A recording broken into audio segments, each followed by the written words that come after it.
So the cop comes back to life and tries to kill everybody, and then the mask that they tore off, because Lucy Lawless is all like, you need to take off the mask, you need to take off the face from the book, and then so, freaking Ash does it, and it kind of, like, pastes itself onto, Pedro's face, or Pablo, whatever the fuck that Mexican's name is. Yeah, so it attaches onto his, and then, like, the little British girl or Australian girl is, like, really freaked the fuck out.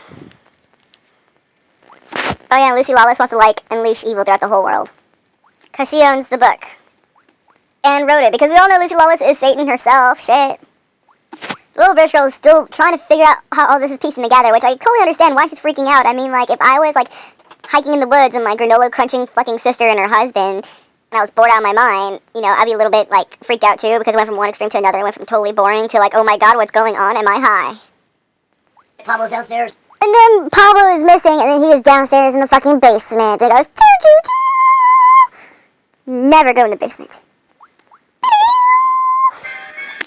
Ash goes down to the basement, and it takes him back to the beginning of where we started this whole adventure, when he was, like, smoking weed with that one whore. And then we figured out Satan has to do with it, and so Lucy Lawless is, like, talking to him now about how they first met.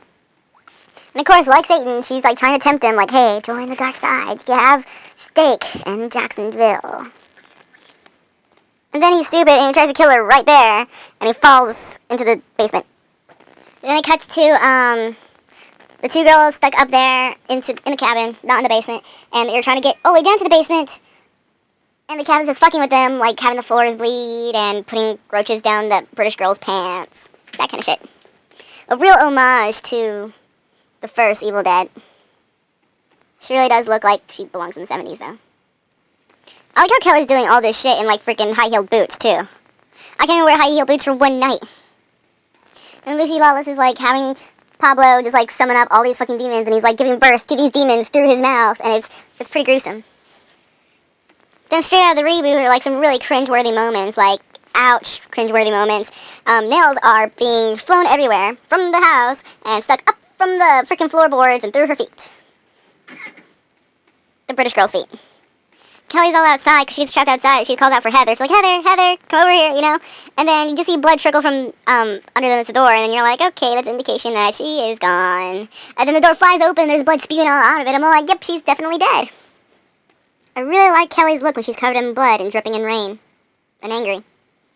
Kind of makes me want to, like, you know, do some hot, like, awesome, bloody battle sex shit. And right when you think it's the final battle, freaking Lucy comes up with something like even more badass, so she gets Pablo to fight for her.